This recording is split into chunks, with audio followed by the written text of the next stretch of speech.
Hey, everybody, and welcome to the Invincible podcast, probably the best superhero podcast in the universe. This is a show where friends sit around and talk all things Invincible, a comic book and animated series created by Robert Kirkman, Corey Walker, and Ryan Ottley. I am one of your hosts, Ryan. Joining me today is Bill. Hi, everyone. And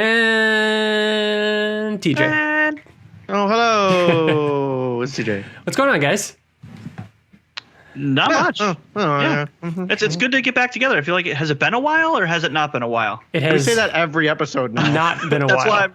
You know what it is? Got it. Do you know what it is? I feel like this is our second episode that we've gone monthly. So we're so used to doing it. We were doing it weekly when the show was out. And then we went bi-weekly for a little while, right? And now we're doing it monthly. This is our fifth episode since doing it monthly. Just about. Maybe Is our it fourth. really? This is episode 105, and 100 was the finale.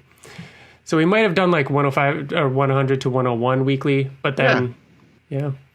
But either way. Because we were doing bi-weekly and then we went monthly. Yeah. Mm-hmm. But So it that does. hasn't been 5 months. It usually does feel a while, even though this one was, I think, a shorter gap.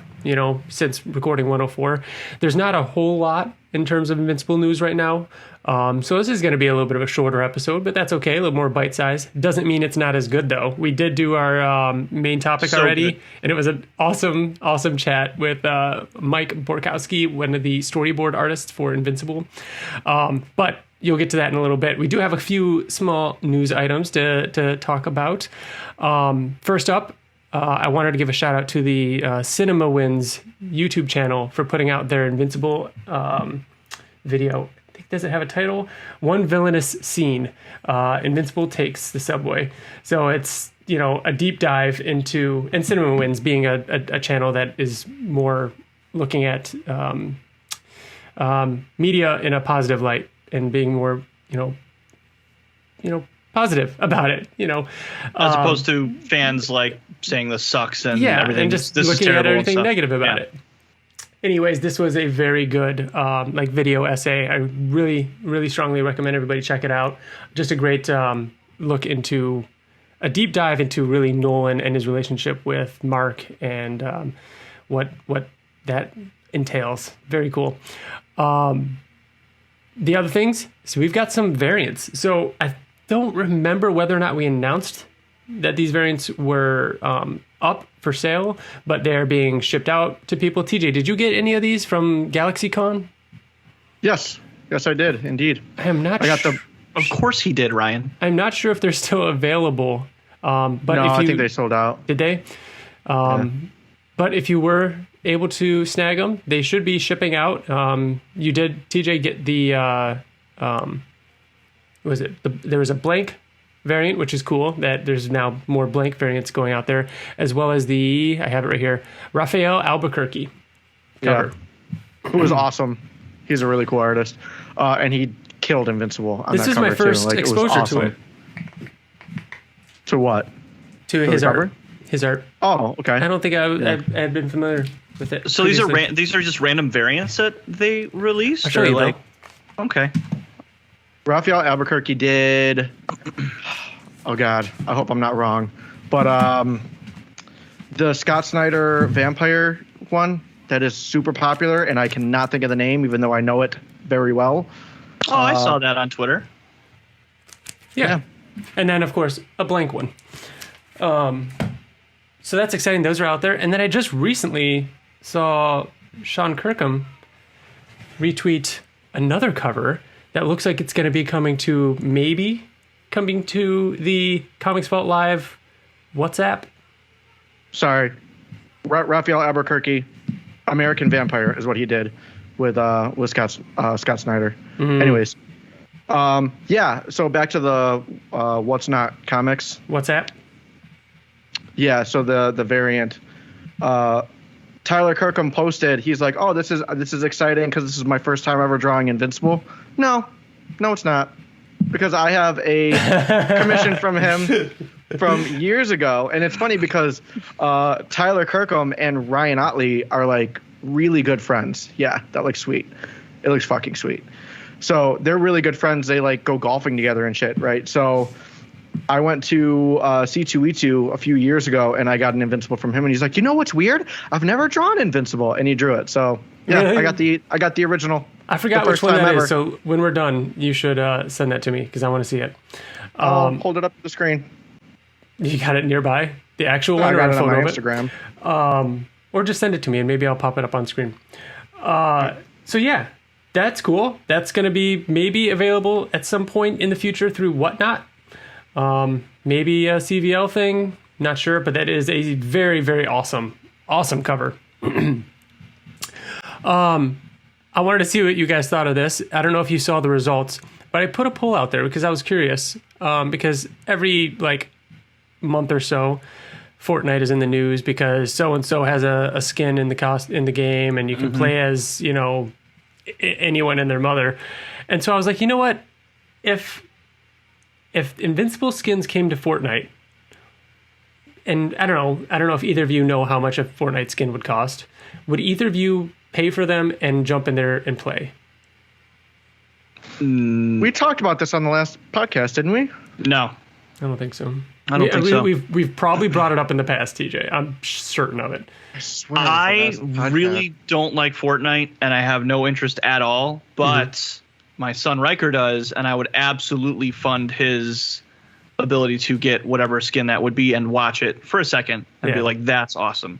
But what about you, TJ? I don't think so. Like if it was like fucking Battle Beast, then maybe. But if it was like Invincible, I don't know. But it's not even like you're playing like a Battle Beast video game or an Invincible. Right, it's the same You're playing thing. Fortnite. Yeah, Right, it's exactly. not Fortnite. As Invincible, so Exactly. They just released a weird one, which I thought was kind of odd. Bad Boys, and I love. Yeah, exactly. That is you guys super know- random. You guys know that I love Bad Boys, but they released Will Smith's character, Mike Lowry, and I'm like, he just looks like a guy. Riker was playing Fortnite today this afternoon, and he comes over, he's like, "Hey, Dad, the guy from Men in Black is in here. They have Men in Black in here." I'm like, "That's actually Will Smith from Bad Boys." Yeah, it's like Bad Boys, Like, and that's it's anytime you see like a screenshot, it's just like Bad Boys next to like Rick from Rick and Morty, all cell shaded, next to Superman, next to like a K-pop star, and then a pro football player, and it's like it's the craziest thing, that game. And the poll ended up being like only asking people who don't currently play it.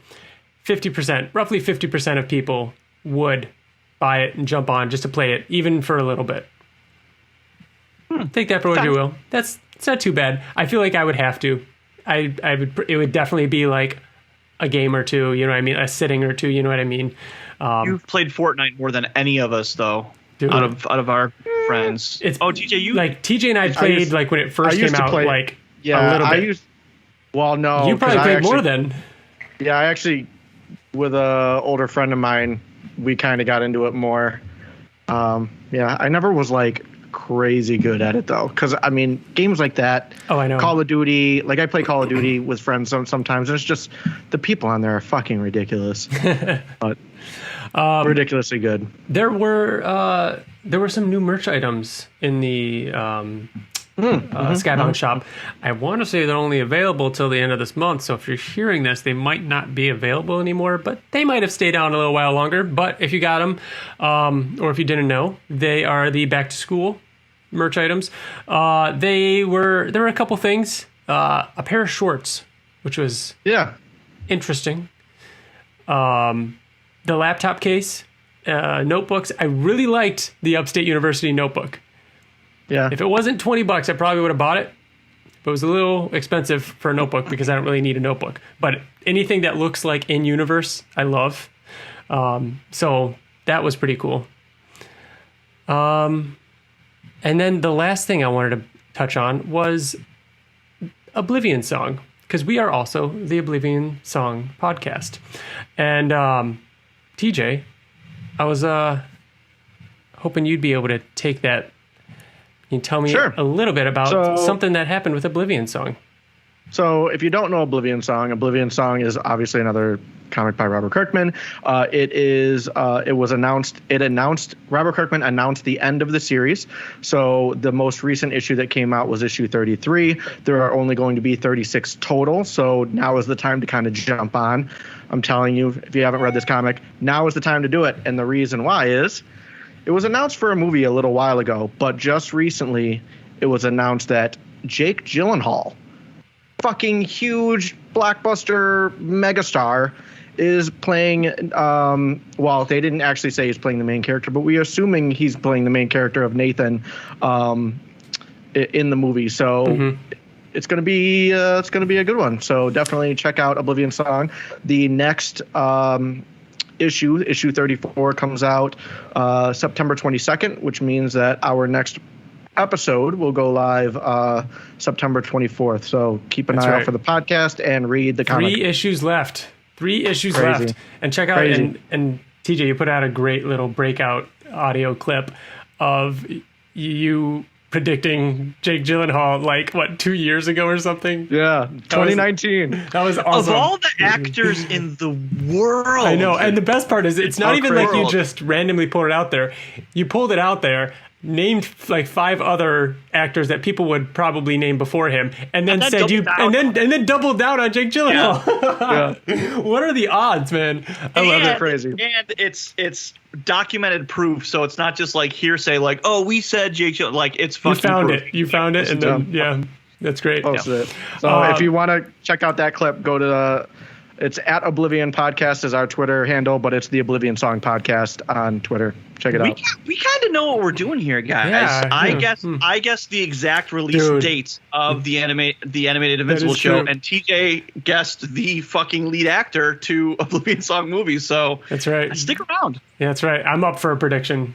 Something I say might come true. I'm due. What, Ryan? What is the date that season 2 will premiere of Invincible?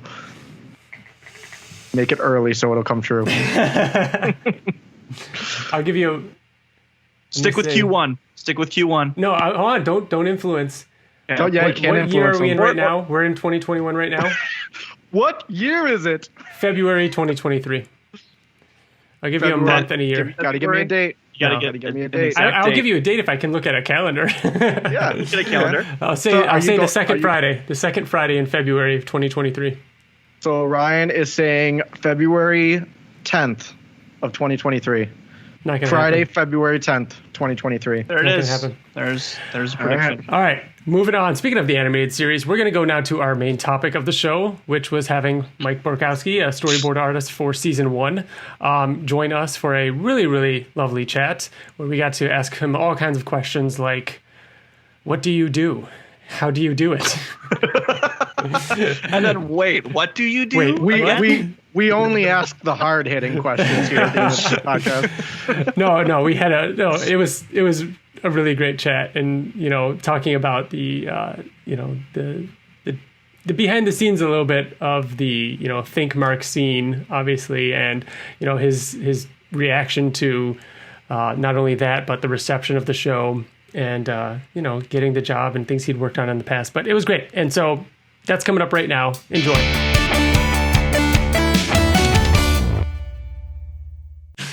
All right, everybody. Welcome back. We are here with Michael Borkowski, storyboard artist for season 1 of Invincible. How are you doing today, man? Good. How are you guys doing? Doing really well. Thank you so much for joining us. Yeah, thanks for having me on. It's kind of weird. I've watched you guys before, and it's weird that you're on my screen like normal, but now I can like talk to you and you guys talk back to me. It's weird. Interactive. That's Breaking great. the fourth wall.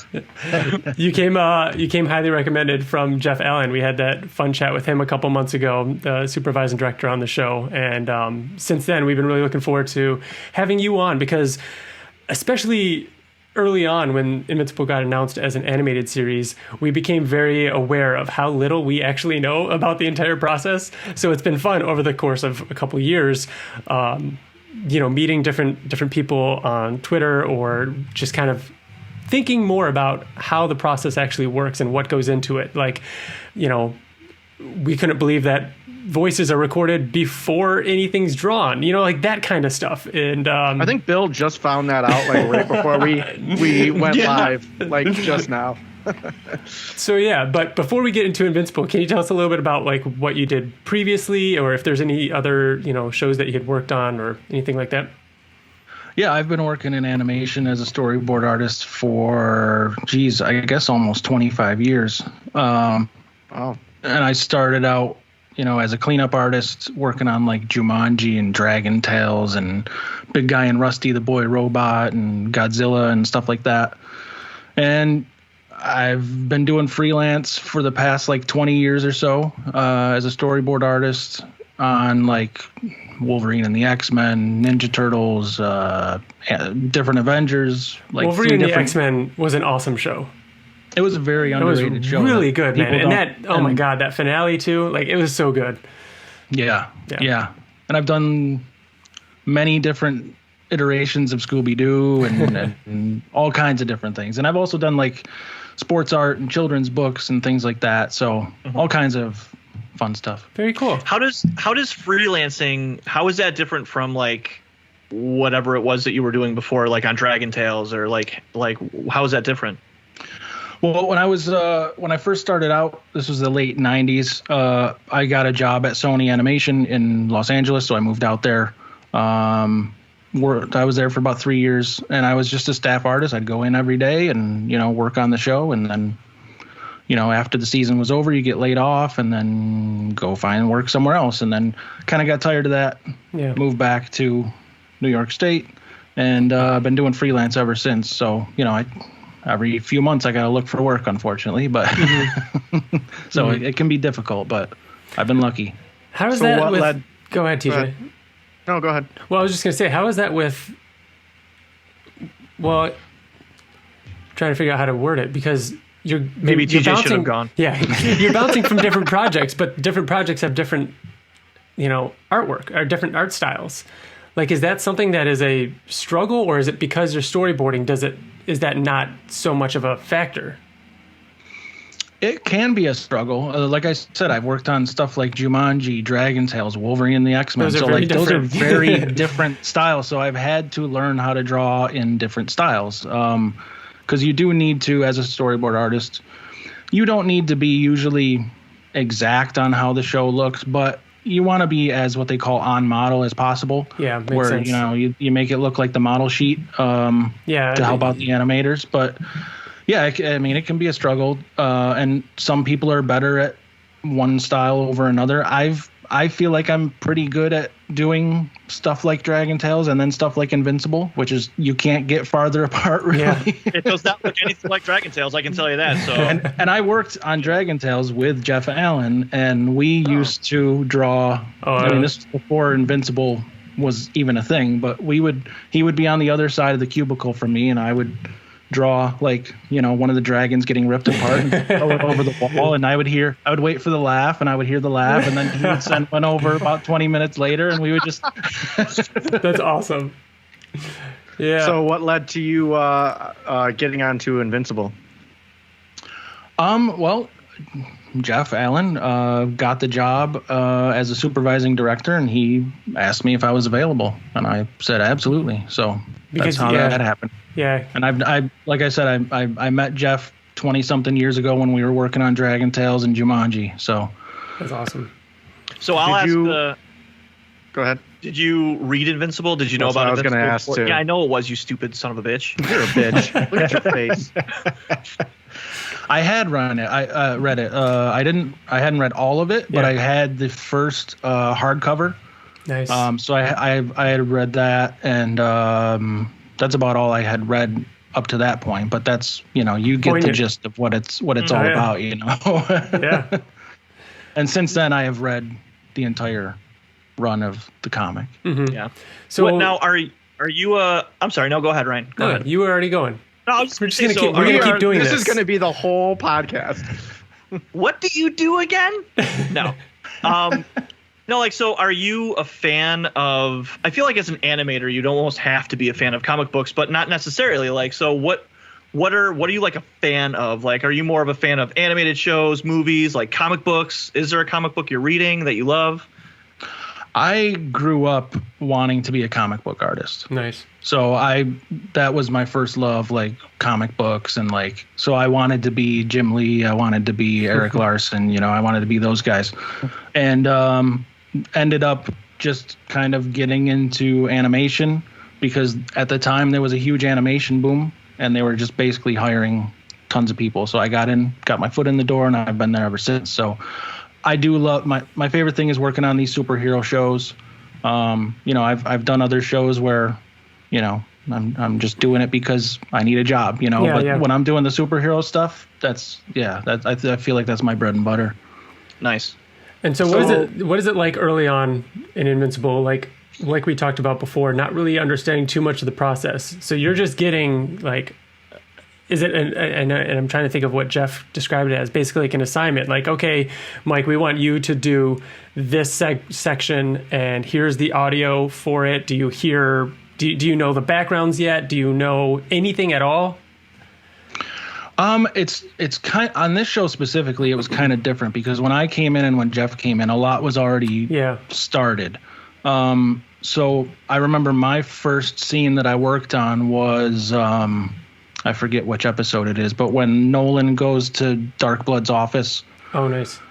And they have that's the first scene I boarded. And he says, go fuck yourself? Yeah. No that's way. The first scene I worked on. And when I was given that sequence, it was already boarded by someone else, but they wanted it.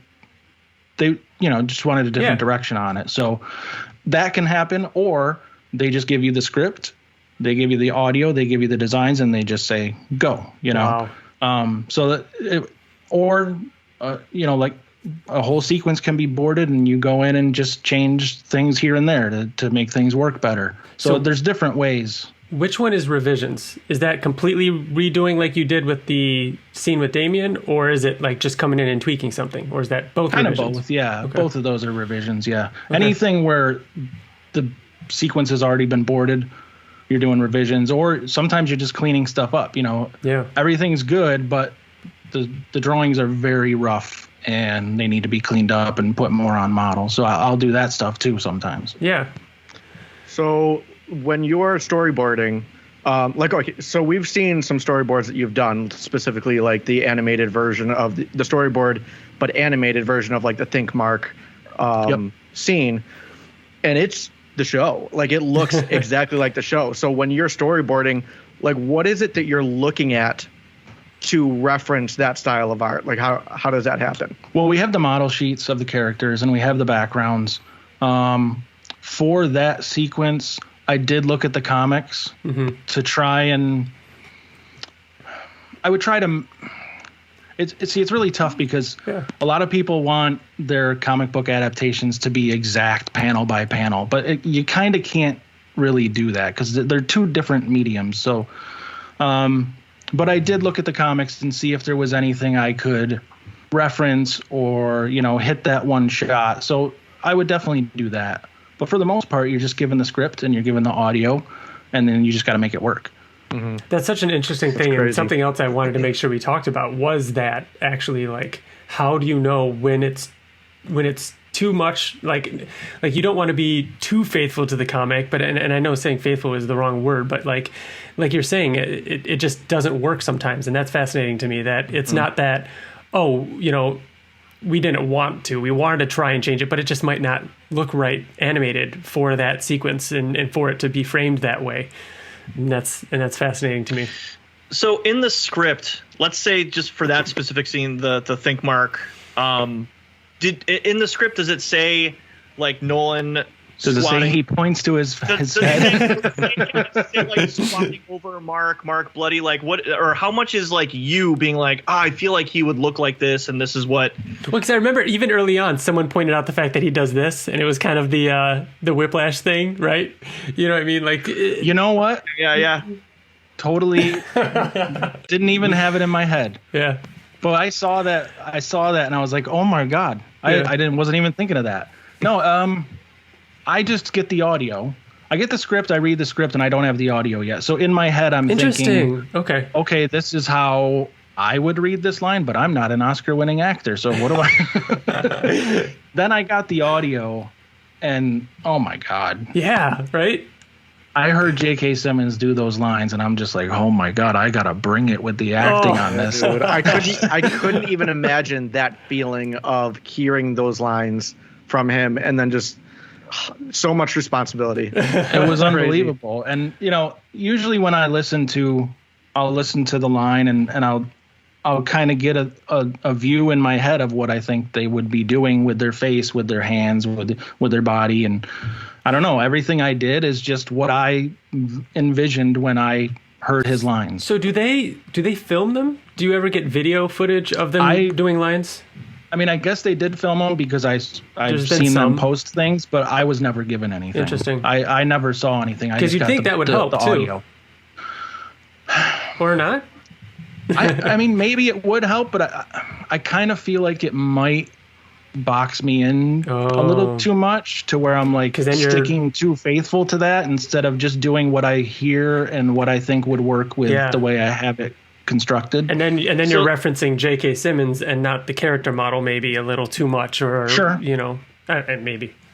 And sometimes I'll hear the audio and then you maybe have seen this on other animated behind the scenes things where they'll hear the audio and the animator will like act it out in a mirror or something. Sometimes I'll do that just to see like if I was saying the line this way, what would I do? What gestures would I do? And when I heard the think mark, I just felt like he should do this. So what I turned into a meme phenomenon. Oh my God. What I just imagine, that's so cool. That is cool. What I just imagine though is you, Mike, blasting J.K. Simmons dialogue like the audio, and you in a mirror like acting like J.K. Simmons, and acting it out and stuff like that. Pretty much. If you thought there were weird parts to like your job out there in the podcast world, just think of doing that. Like that's part of the process, and that is really fucking cool. Is there someone that is assembling the lines? Because obviously there's multiple takes and all this kind of stuff. Or are you just getting kind of like a raw dump of a bunch of different takes and lines and everything? Or are you getting kind of a final-ish version?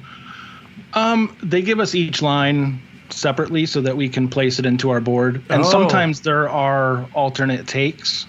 And we can pick which one we think is going to work, but the ultimate decision on that is the director. Whether it's Jeff or it's the director of the episode, I'm not sure. Yeah.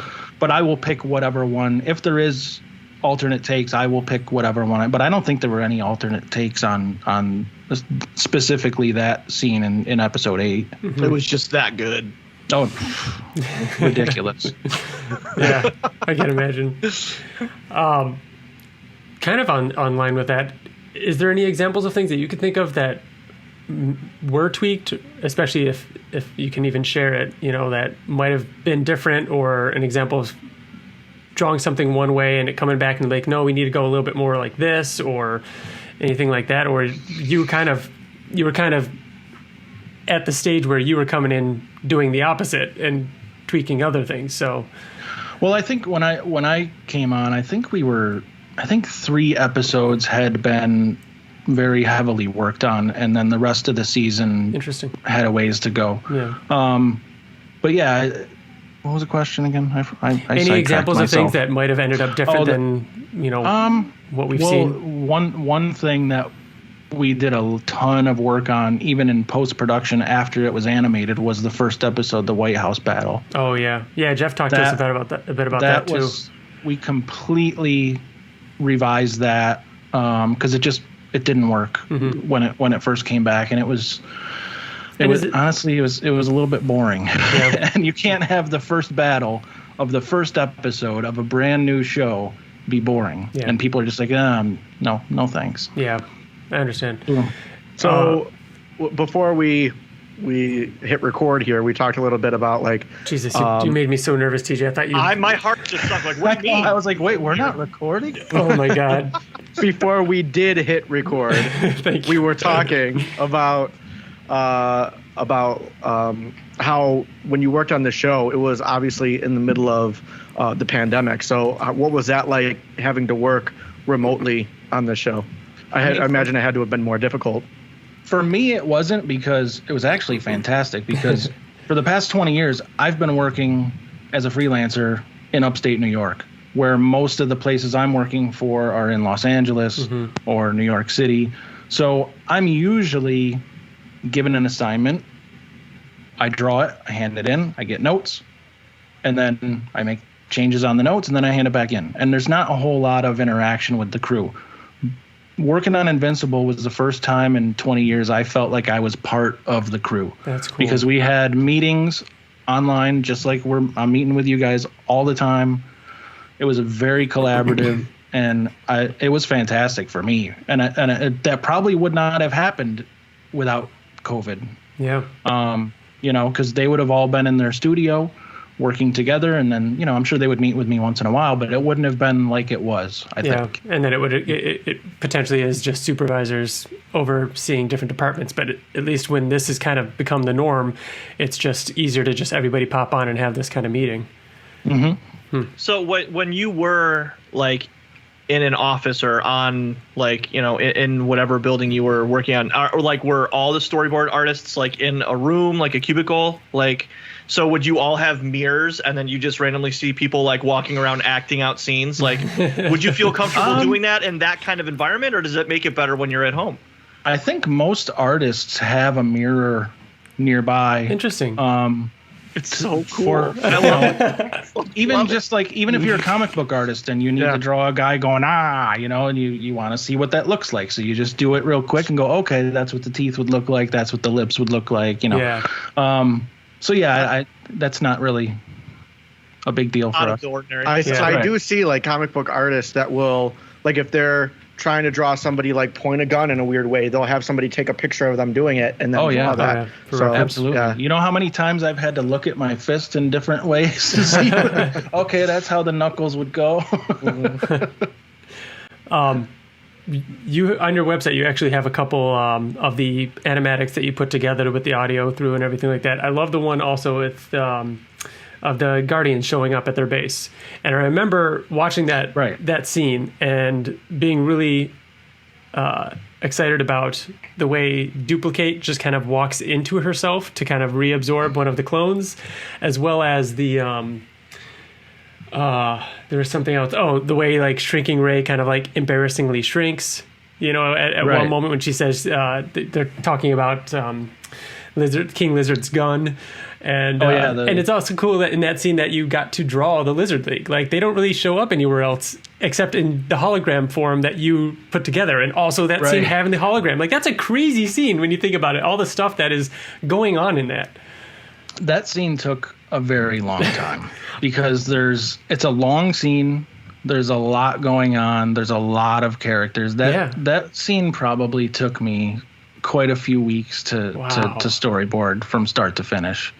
And also that at the time they wanted the storyboards to be very tight, so that the animation studio, you send them things that are a little too rough, and the animation studio sometimes has a problem animating it. So I had to be very tight on my final drawing so that they could animate better from it. Now, do you mean tight as in like more detail, or do you mean tight as in the number of images? More detailed, yeah. Back to back. Like much tighter drawings. Like basically I'm supposed to make them look as on model finished as I possibly can, rather than just, sometimes you can get away with literally drawing stick figures. Wow. As long as it's clear and you can tell what's going on. Yeah. But they wanted these really tight. Yeah. And how do you know, and does it depend on the scene or what's happening when you're going from, I guess I'm just calling them frame to frame. You know what I mean? Like whether it's the Think Mark scene or that scene with the Guardians, like as someone's moving, like how do you know how far, like how do you decide when the next frame is going to be, basically when you're storyboarding? Like where his arm's going to go from here, Right. Like, the animator understands that if I go from here to, here, that I don't need to draw the halfway point. Right. Is that you more of an understanding as a storyboard artist, you need to basically the major movements. If I'm, gonna pick up a cup, I might draw me like this, and then grabbing the cup, and then bring it to my face, and then putting it down. But yeah, so that's probably like 4 or 5 poses for that. Going back to that Think Mark scene. When I read the script and I see his dialogue, I'm thinking, okay, that's probably like 4 or 5 drawings. But then you hear J.K. Simmons do it, and it's like, oh my God, I think I have to draw a drawing for almost every single word. And sometimes for multiple drawings for one word, because his inflection on certain words, like just it calls for another pose. Yeah. And I think when like the one thing where there wasn't any dialogue, it was just Nolan getting up and going like this, struggling with it. Even that was just like 5 frames. That was like and that was right? My homage to Christopher Reeve in Superman the movie, where Lois dies and he shoots up into. I was like, man, this is almost the same moment, because he gets mad and then he just takes off. Dude. That's really awesome. Great. That's a really cool fact there. Yeah. Yeah. Although it did say in the script, Nolan's looking around. He looks at what he's done, and he's really struggling with what is happening and what has he done. So it worked in that scene. I wouldn't just shoehorn that in just for no reason. Yeah, no, of course. So you've done things that aren't based on anything. So like Dragon Tales or any original work. So do you find it easier or harder when you actually have like a reference point, an actual comic book with these frames drawn out? I feel like sometimes that could almost be a struggle because, like you said before, you don't want to be shoehorned into like, get that out of my head. I want to be as original as humanly possible. Like, how does that? Do you like having complete like your imagination run wild with whatever the script shows you, or having kind of a template there with this being an adaptation? I think it does help to have the reference of the comics. Because the iconic shots from the comic, like when Nolan flies away, I pretty much took the same exact pose because you kind of have to, like you need to hit that pose, Which I appreciate because when those moments happen, it's important. Right. So many people appreciated that though. Yeah, like that was because that was such an iconic moment of the comic. Mm-hmm. Perfect. Right. So when I got assigned that scene, I'm like, okay, I got it. I gotta hit that pose. And it might even say in the script, like just like in the comic, but like you had to hit that. Yeah. So stuff like that is good, but in the other end of it is there is such a you guys are huge fans of the comic. You guys want I would watch you guys while we were working on the show and be like, you guys want certain things, and I'm like, oh boy, they're not getting that. Damn, that's so weird. Oh, that's they might get this really thing, weird. but they're not getting that thing. Oh my amazing. God. Something else I was thinking about when you just said it. The White House scene. I was watching that one too that you had, and it ends kind of mid-scene. Are you ever tackling a scene with another storyboard artist? Like you have this sequence. I mean, that White House sequence, I'm pretty sure everybody touched at some point.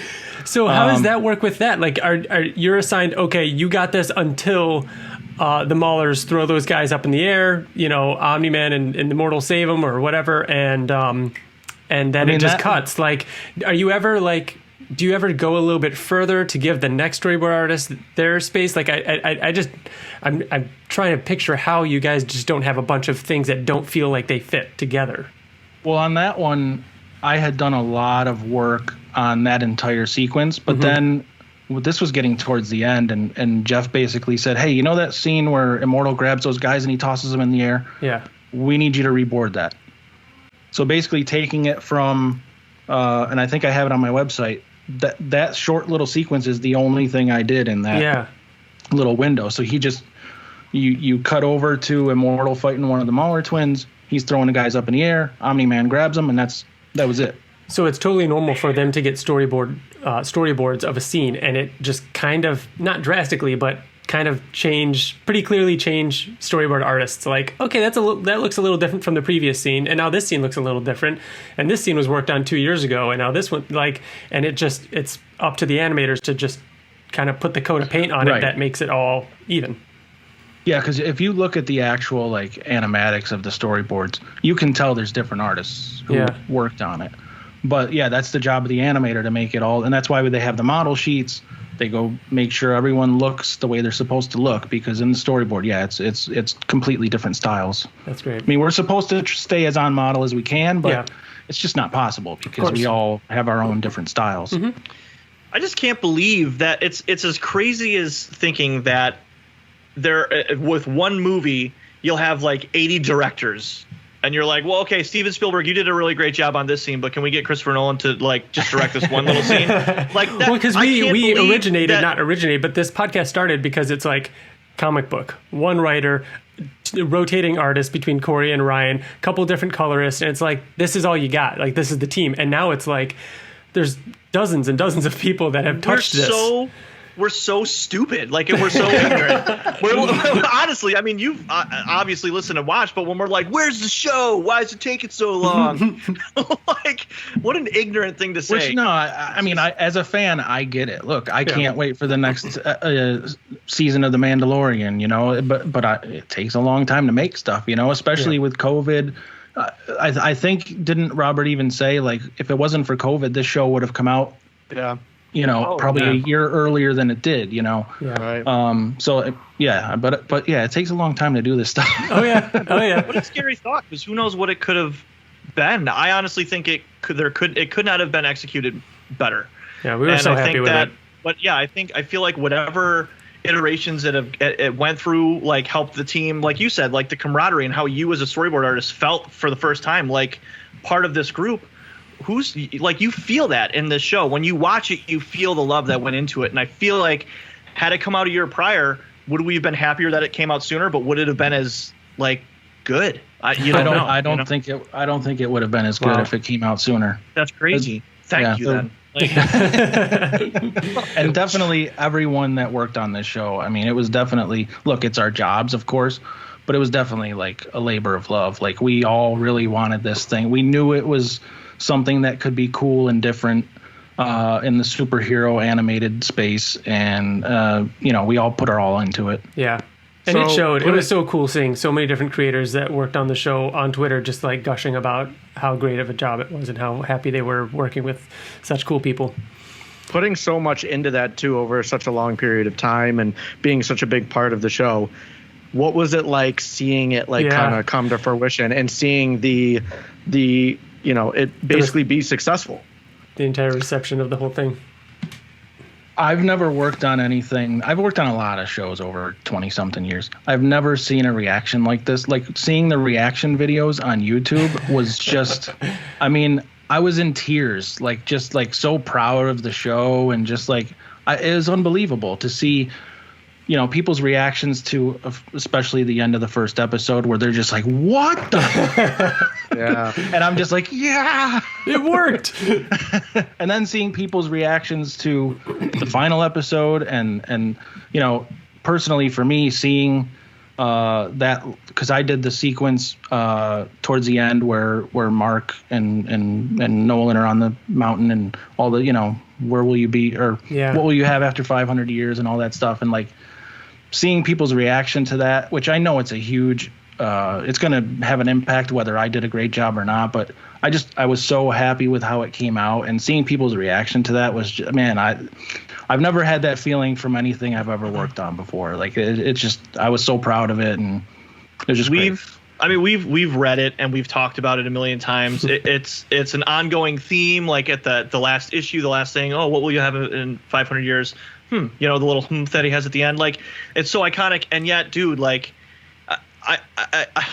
you could have done whatever kind of job you wanted to, but the way that it was done, I feel like all three of us, when we were watching it together, like, we were like, oh shit, should we cry in front of each other? Because I always talk, and we've seen it and we've read it and we talked about it, and yet it still made us, like the Invincible podcast, fucking cry when we saw it. It was so perfect. Me and Bill always talk about watching it with our mothers, and like our mothers like bawled. Oh yeah. Well, I watched it with my wife, and we were sitting on the couch, and she knew I'd worked on this scene.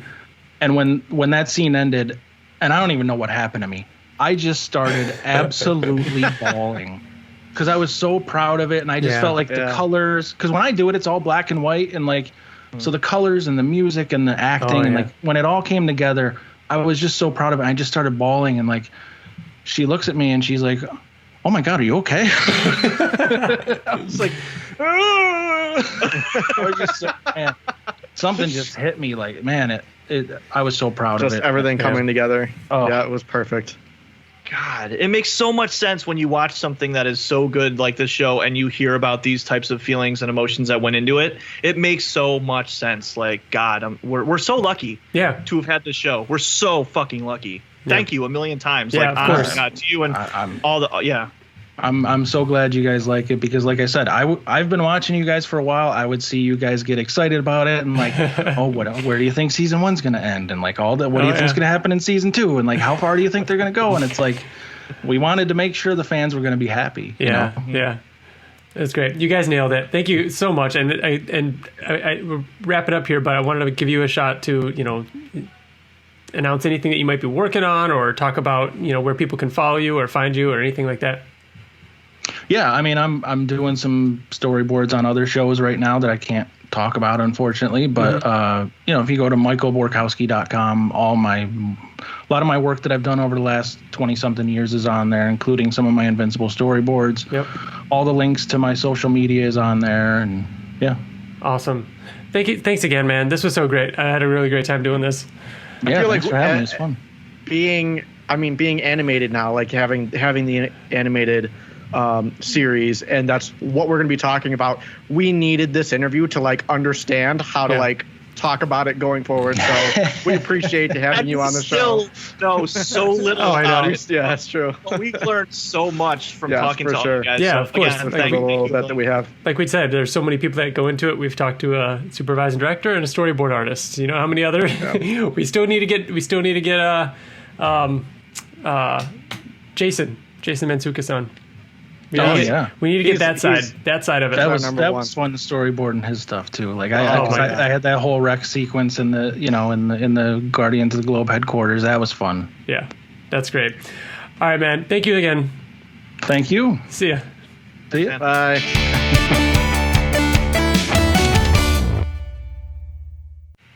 And we're back. Thanks again, Michael, for joining us for that segment.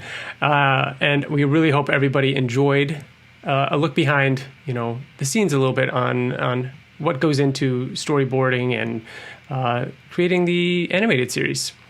So we are going to go now to a couple emails. Remember, if you want to be a part of the show, you can email us at theinvinciblepodcast@gmail.com. You can also find us over on Facebook, Twitter, YouTube, all that good stuff. You can also send us an email through the website where we have a handy reading guide, all of our episodes labeled and listed, and that is theinvinciblepodcast.com, like one of our emails did. TJ, you have that one. Oh, super duper. This email is from Aiden, who says, "Hey guys, I recently just finished the entirety of Invincible, by far my favorite comic and comic hero ever. Now that I've burned through this whole series in under a month, what comics do you guys suggest I read? I would prefer something superhero related, but I'm always very willing to read something non-superhero, as long as it's good. Thanks guys, and keep up the great work. Love, Aiden." All right. First, So we have to bring up the obvious. I'm going to start. Okay, we'll get the obvious one out of the way, which is Saga. No, Radiant Black. He was looking for something Okay. superhero-ish. Yeah. Yeah, Radiant Black. Also because we're fucking in the comics. Yes, so you're right. Yeah. You're Radiant right. Black is Radiant Black, absolutely, because you can get out on the ground floor. that's but what I was gonna you can say. finish it in like a day because That's what I was there's gonna say. 7 issues out now. Yeah. I was going to start with some short things, but then when you said the obvious, I'm like, oh, we always suggest Saga because that's an epic. If you want another huge epic that kind of has somewhat of an ending right now where you can just get caught up before it eventually some year comes back, then Saga is the way to go. But yeah, Radiant Black is awesome for a standalone right now that there's not a ton of issues. I think 7 came out most recently. 7. Yep. Yeah, there's 7 is out several now. reprinting, so you shouldn't have too hard of a time finding them.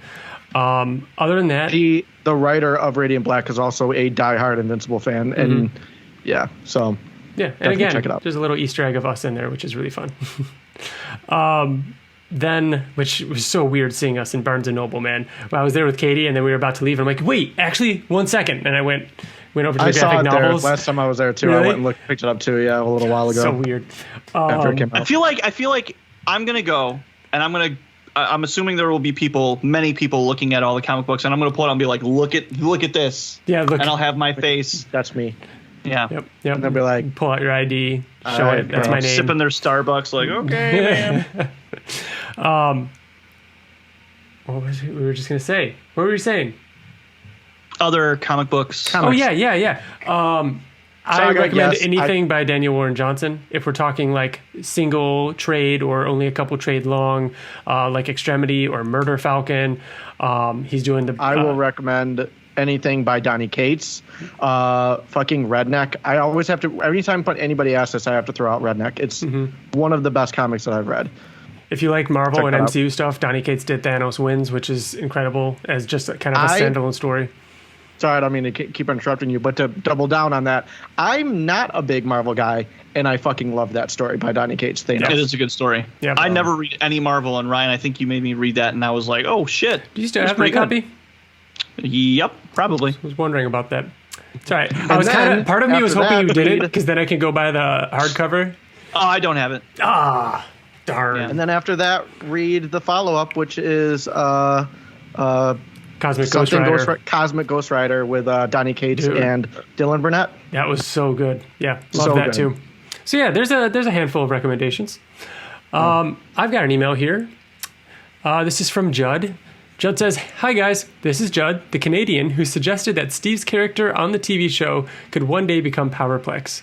I'm still not convinced that won't happen, even though I know it's a long shot. On your last episode, you mentioned wearing your shirt out and people taking notice, something that never used to happen. My girlfriend took one of my art pages to be custom framed, and while she was being served by the older owner of the shop, a younger worker was inputting the info into the project into their computer. When he asked what to call the art, she said, 'It's Invincible,' and the guy jumped up in shock and came over immediately to check it out, asking her a million questions. He was blown away. Awesome. He was blown away and said he loved the TV show and couldn't believe he was looking at a page from the actual comic. The old guy could care less." I've also had friends recommend the show to me, thinking it's not something I'd like, not realizing that I own every issue of the comic and have been quite obsessed for nearly 15 years. Anyway, fun times, eagerly awaiting Steve's transformation into Powerplex in season 2. Love, Judd. And he includes the picture, which maybe I'll try and insert this too into the video of our podcast right now.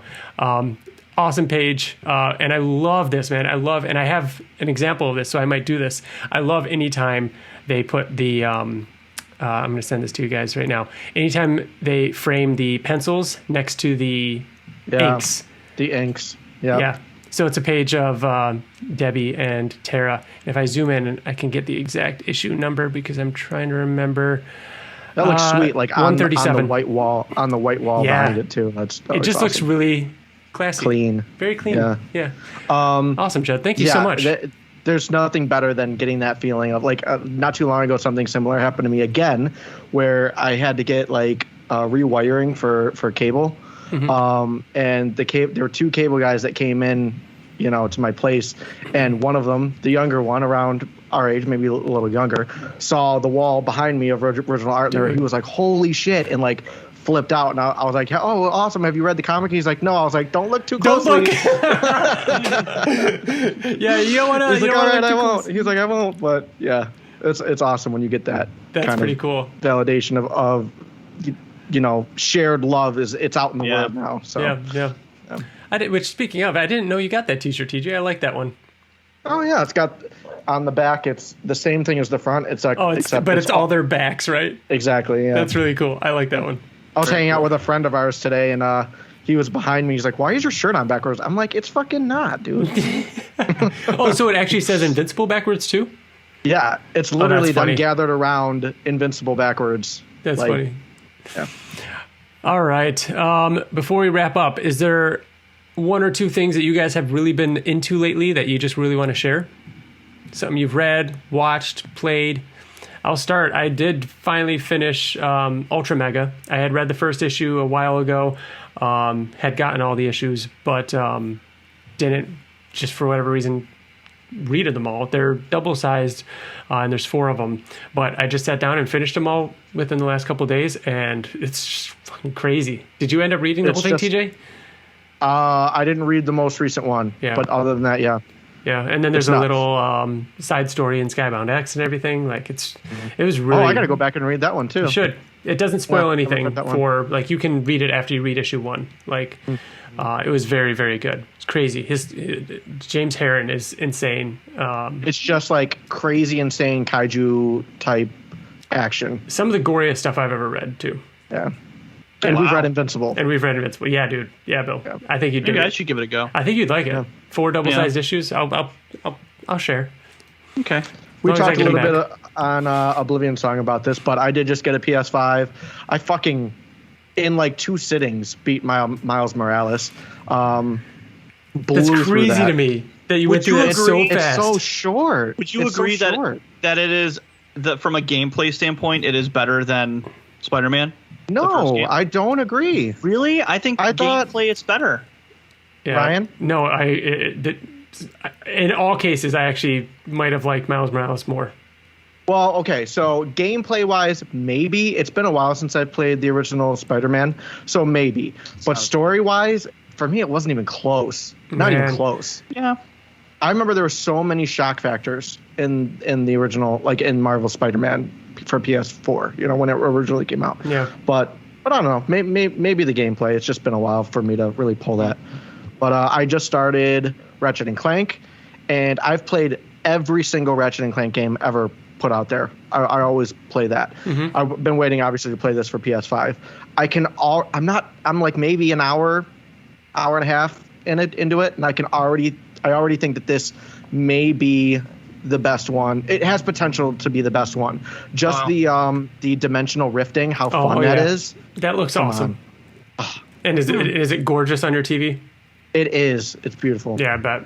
That's cool. The only thing I've been doing is working, and then I occasionally come home because it's the end of summer. So like my kids are so busy with like baseball wrapping up, and so I don't really get to do a lot of stuff. But I've been playing, and I talked about this on the Oblivion Song podcast, the DLC for Ghost of Tsushima, Ghost of Iki Island, and it is so awesome. It feels so good to be back in that game. Yeah. What a fucking when I was playing it the first time, I was like, it's just another open world game, and it's just like, I don't know why it's winning like Game of the Year and everything like that. But after going back to it, after not playing it for a while, I'm like, oh yeah. I remember.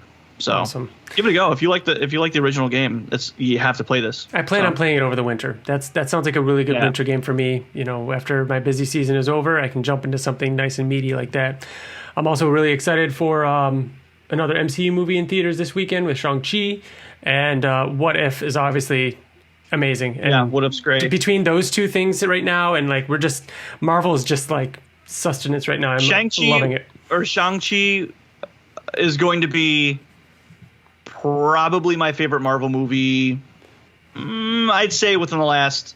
You don't know that though, and you're committing to it now. So even if it's bad, you're going to be like, "Yeah, it was great." No, Bill would love to say that it was awful if it wasn't good. We've said we've said this 2 times this podcast, and I'm going to go for 3 times. I'm going to double down and say it again. That I am going to. Is it going to be in your top 5 MCU movies? It will be. Yeah, probably. Okay, so Bill can't be wrong.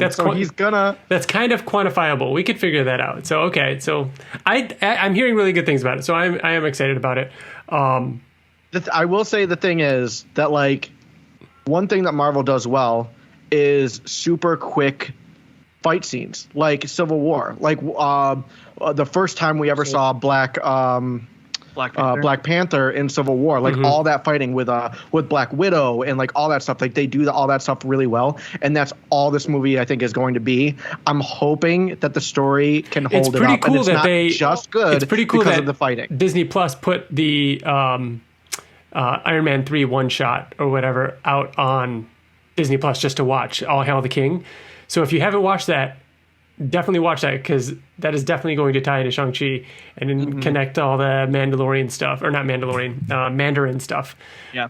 So yeah, very cool. Can't wait. And then, like I said, What If is just some of the best MCU stuff ever. It's just so fun, and can't wait for more of that. All right, guys. We're going to wrap it up here. Remember, if you want to be a part of the show, email us at theinvinciblepodcast@gmail.com. You can find us all across the internet, and we appreciate you checking us out. The outro music and intro music is by our friend Wyatt Layne. You can go check out his music and follow him over on Twitter. His music is on Spotify, SoundCloud, YouTube, Apple Music, all that kind of stuff. You'll find it, Wyatt Layne. Other than that, think that does it. That about does it. Thanks again to Mike Borkowski. Yeah. Thank you, Bill and TJ. And we're out. Have a good night. Good night, everybody. Bye. Bye.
Hours did you put into that section of that sequence? Like, how many hours of your life?